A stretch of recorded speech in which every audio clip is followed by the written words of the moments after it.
किश्तवाड़ जनाब तनवीर अहमद किशलू साहब, honourable DDC chairman madam पूजा ठाकर जी, यहाँ के बाशूर अवाम, सबको मेरी तरफ से आदाब और नमस्कार। बेहद खुशी की बात हुई, डीडीसी चेयरमैन साहब भूल गए थे, डीडीसी चेयरमैन साहब और यहाँ का बाशूर अवाम, बेहद खुशी की बात है कि आज आप लोग यहाँ जमा हुए। मैं आपको ये कहना चाहता हूं कि 1984 का दौर था जब डल हस्ती प्रोजेक्ट की शुरुआत हुई थी और किश्तवाड़ में कम से कम 14,000 लोग मुलाजम लगे थे और उसमें सबसे ज्यादा रोल था हमारी नेशनल कॉन्फ्रेंस सरकार का, जिसमें जनाब सजाद अहमद किशलू साहब उस वक्त एक बहुत बड़े मंत्री थे, वो बहुत बड़े रहनुमा थे किश्तवाड़ के, और वो जानते थे कि इन प्रोजेक्टों को कैसे चलाया जाना चाहिए और लोगों को कैसे इंसाफ देना चाहिए, लोगों को कैसे मुलाजमत दी जानी चाहिए। मगर अफसोस के साथ ही कहना पड़ता है आज 5 प्रोजेक्ट अंडर इम्प्लीमेंटेशन है डिस्ट्रिक्ट किश्तवाड़ में, जहां 6,000 मेगावाट की कैपेसिटी है और बाहर के लोग कहते जाओ किश्तवाड़ आज खुली नौकरी ले रहा, आप भी ले लो। अरे भैया, हमारे 99% बेरोजगार जवान तो यहाँ बेकार पड़ा हुआ है, आप नौकरियां बाहर वालों को देते हो।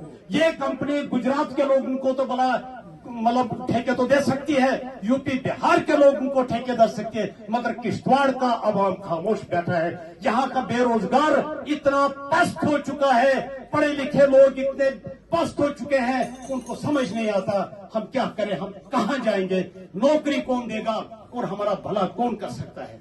अब समय आ चुका है, हम बगैर किसी के नुक्ताचीनी के समय आ चुका है कि आप ऐसा परिवर्तन फिर एक बार लाओ। हमारे एक नहीं दो यहां से शेर खड़े हो गए हैं, किश्तवाड़ से हुए हैं, लक्ष्मी पार्टी से खड़े हुए हैं, इनको जिताना है और यहाँ के हर मसले मसाइल का हल हमारा असेंबली में निकलेगा और हमारे लोग तब जाकर आराम और आसाइश की जिंदगी बसर कर पाएंगे, क्योंकि इन लोगों में इतनी सलाहियत है कि ये हर कोई काम ऐसा करवा सकते हैं। जिन्होंने बड़े बड़े काम किए हैं, ये छोटे छोटे काम करने की तो बात ही क्या है। मैं आपको कहूंगा कि ये लोग हैं कि देखना है तो देख, मेरे जोश जुनून देखो, अगर देखना है तो मेरे जोश जुनून देखो कि तूफानों से टकरा कर भी साहिल पा लिया मैंने। आपने इस बीजेपी सरकार को हरा कर ये दिखाना है कि हमने अपने कैंडिडेट को जिता के दिखाना है। इसलिए मेरे दोस्त, मैं ज्यादा नहीं बोलूंगा इनके बीच, अभी वो पुराना दौर खत्म हो गया है। सो क्या है कि एक शेर याद आता है, एक पंछी नीचे गिरा, उसके पर नहीं थे अभी उड़ने के काबिल, तो साथ में एक शायर बैठा था, उन्होंने कहा जनाब ये तो बताइए कि कब उड़ेगा ये पंछी, इसको तब तक लोग खा जाएंगे, इसकी मंजिल तो आसमानों में है। उसने कहा वो भाप लेते हैं ऊंचाई आसमानों की।